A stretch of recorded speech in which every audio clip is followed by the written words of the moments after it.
বেগম খালেদা জিয়া ১৯৮১ সালে শহীদ জিয়াউর রহমানের রাজনৈতিক মতাদর্শকে এগিয়ে নেয়ার দায়িত্ব নিয়ে রাজনীতিতে প্রবেশ করেন।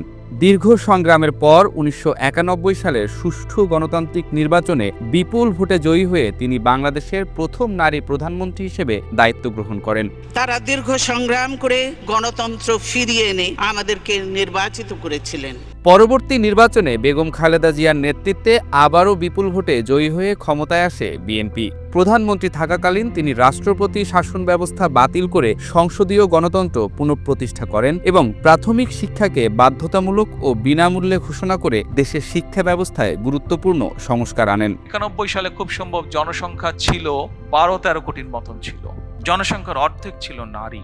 এই অর্ধেক জনসংখ্যাকে যদি আমরা আমাদের পুরো অর্থনৈতিক ব্যবস্থা, আমাদের শিক্ষা ব্যবস্থার মধ্যে না আনি, কোনোভাবেই দেশকে গড়ে তোলা সম্ভব না। এবং আমরা তাই দেখলাম দেশনেত্রী বেগম খালেদা জিয়া মেয়েদের স্কুল কলেজে বিনা বেতনে শিক্ষা ব্যবস্থা চালু করলেন। স্বৈরশাসন বিরোধী আন্দোলনে তার ভূমিকা অসামান্য।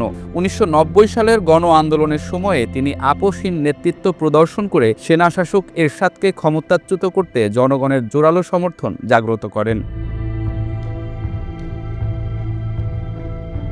১৯৯০ সালের গণ আন্দোলনের সফলতায় বেগম খালেদা জিয়ার আপোষহীন নেতৃত্ব গুরুত্বপূর্ণ ভূমিকা রেখেছিল। এর পরবর্তী সময়ে বহুদলীয় গণতন্ত্র পুনঃপ্রতিষ্ঠায় খালেদা জিয়ার অবদান অনস্বীকার্য।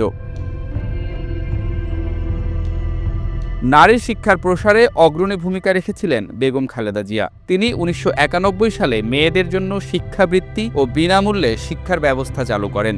এর ফলে গ্রামীণ অঞ্চলের মেয়েদের শিক্ষার হার বেড়ে যায় এবং সমাজের নারীর ক্ষমতায়নকে বড় সহায়তা করে। মা ও শিশুর স্বাস্থ্যসেবায় ব্যাপক উন্নতি আনার জন্য স্বাস্থ্য, পুষ্টি ও জনসংখ্যা কর্মসূচি আরম্ভ করেছিলেন বেগম খালেদা জিয়া। নারী নির্যাতন বন্ধে তার সরকার এসিড হামলা, ধর্ষণ ও যৌতুকের মতো জঘন্য অপরাধের জন্য কঠোর আইন প্রণয়ন করে। ১৯৯৫ সালে বেগম রোকেয়া পদকের প্রবর্তন এবং নারী শিক্ষিকা ও অফিসে নারী কোটা বাড়ানোর মতো পদক্ষেপ গ্রহণ করে নারী অধিকার প্রতিষ্ঠায় অগ্রণী ভূমিকা রাখেন বেগম খালেদা জিয়া। এই সব কর্মসূচির কারণে বাংলাদেশের অর্থনীতিতে নারীদের অংশগ্রহণ ব্যাপক হারে বৃদ্ধি পায়। সেজন্য এই ঘটনাগুলি ঘটছে।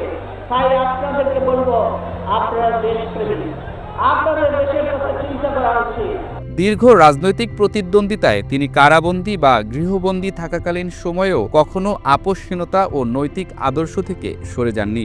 ২০২৪ সালের গণ আন্দোলনের পর গৃহবন্দী অবস্থা থেকে মুক্ত হয়ে চিকিৎসার জন্য লন্ডনে যান। দেশে ফিরে তিনি তার দীর্ঘ সংগ্রাম ও নির্ভীক নেতৃত্বের কারণে বিএনপির অন্যতম প্রধান শক্তির স্বীকৃতি পান। দীর্ঘ সংগ্রাম শেষে ২০২৫ সালের জানুয়ারিতে সুপ্রিম কোর্ট তাকে দুর্নীতির অভিযোগ থেকে অব্যাহতি দেয়, যার ফলে ফেব্রুয়ারি ২০২৬ সালের নির্বাচনে অংশগ্রহণের পথ খুলে যায়। আমরা বললাম নিরপেক্ষ সরকারের অধীনে নির্বাচন হতে হবে, হাসিনার অধীনে হলে হবে না।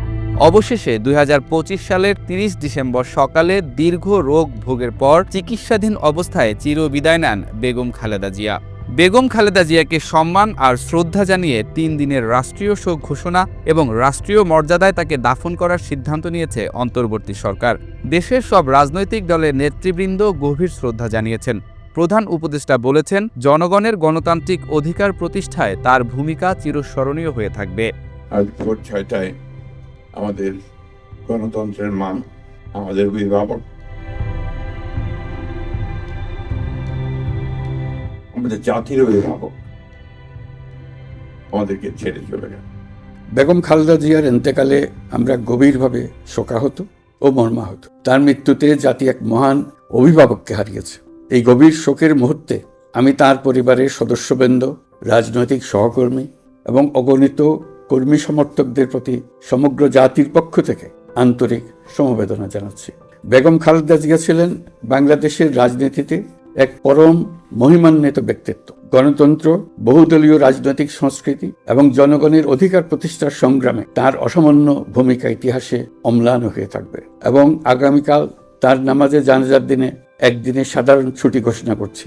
নামাজে জানাজা সহ সব ধরনের শোক পালনে শৃঙ্খলা বজায় রাখার জন্য আমি সবার প্রতি বিনীত আহ্বান জানাচ্ছি। কেবল দেশ নয়, বিশ্বের প্রায় প্রতিটি দেশের সরকার প্রধান এবং বিশিষ্ট ব্যক্তিরা গভীর শোক প্রকাশ করে বিবৃতি দিয়েছেন। বিভিন্ন দেশের রাষ্ট্রদূতরা ছুটে গেছেন গুলশানে বিএনপি চেয়ারপারসনের কার্যালয়ে। ভারতের প্রধানমন্ত্রী নরেন্দ্র মোদী এক শোকবার্তায় বলেছেন, বাংলাদেশের উন্নয়ন এবং ভারত বাংলাদেশ সম্পর্কের অগ্রযাত্রায় তার অবদান চিরস্মরণীয়। রাজনীতির ময়দানে স্বৈরাচার খেতাব পেয়ে দেশ থেকে বিতাড়িত শেখ হাসিনা বলেছেন, বেগম খালেদা জিয়ার মৃত্যু বাংলাদেশের রাজনীতির জন্য অপূরণীয় ক্ষতি।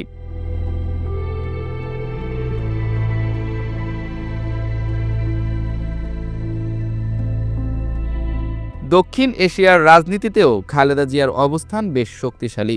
তিনি পাকিস্তানের বেনজির ভুট্টোর পর মুসলিম সংখ্যাগরিষ্ঠ দেশে গণতন্ত্রের শীর্ষে পৌঁছানো দ্বিতীয় নারী নেত্রী হিসেবে নাম লেখান।